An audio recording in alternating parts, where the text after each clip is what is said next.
All right, so we're going to begin with our beer bratwurst. I have 3 links here, and I also have about a pound of ground beef. And what I'm going to do is add this ground beef to our mixing bowl. I'm just going to break it up, and then I'm going to split the bratwurst open and add that to the meat mixture as well.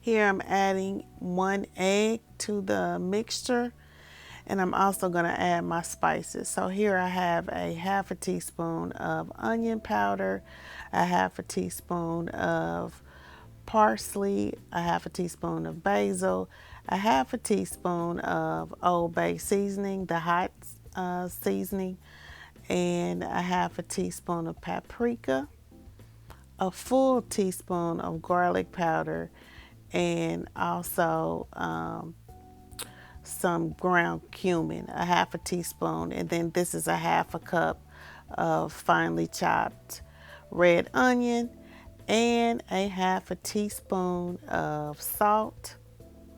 Also, about 3 tablespoons of black pepper, a half a cup of breadcrumbs, and a half a cup of spicy Famous Dave's barbecue sauce. Now, you could use any kind of barbecue sauce that you want. And if you don't want to use any, you don't have to use any at all. That just adds some flavor to the mixture. And so what I'm doing here is I'm mixing it in very well. And then I took 2 slices of bacon and I chopped them up, sliced them up pretty finely, and I added that to the meatball mixture as well. Now I'm mixing it in. Here I have 2 heaping tablespoons of softened cream cheese spread. And I'm going to add that to another mixing bowl. I have my favorite squeezed garlic, and I'm using about a full teaspoon of that. And also 2 heaping tablespoons of ricotta cheese and 1 egg. And I'm going to mix that together until it's fully incorporated.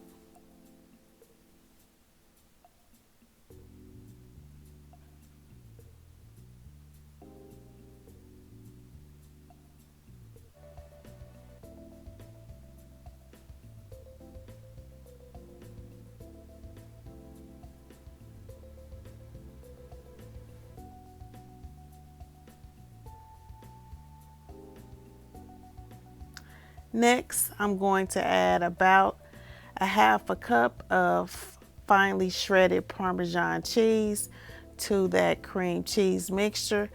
And then I have 4 strips of the snack pack Colby Jack cheese strips. And basically I'm just cutting those in cubes, and we're going to add that to our meatball mixture. So here I have the mixture. I'm patting it out flat.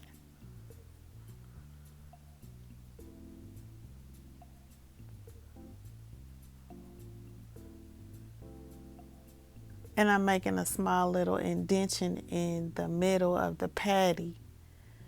And here I'm adding the cream cheese mixture and a cube of cheese.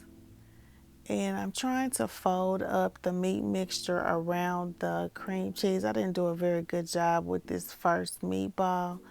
And then I'm taking another patty and placing it on top of the cheese mixture, and I'm just rolling it together into a meatball.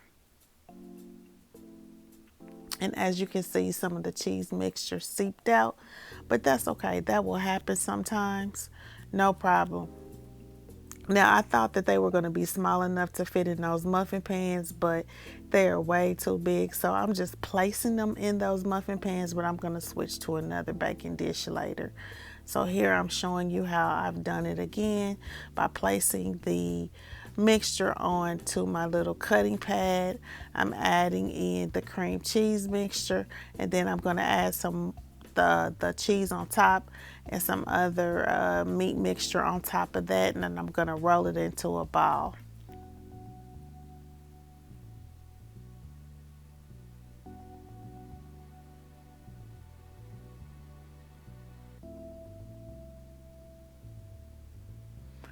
And like I said before, sometimes some of the cream cheese mixture seeps out of the meatball, but that's okay. It's still gonna add some flavor to it, and you can scoop it back in when your meatballs are done. So I'm going to continue making those meatballs, and then I'm going to roll them into some unseasoned breadcrumbs. And if you have seasoned breadcrumbs, that's fine, but the main thing you want to do is make sure that the meatball is fully coated with the breadcrumbs, like so.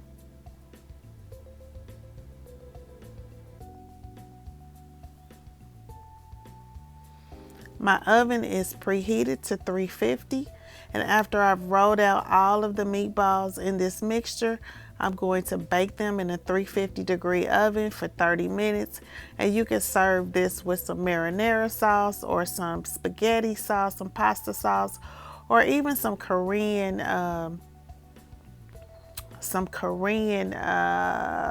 sauce, which would be like a soy sauce base or a teriyaki sauce. These meatballs are good as an appetizer, or they're very good with pasta. So here is my finished product, and as you can see, it's very nice and cheesy on the inside.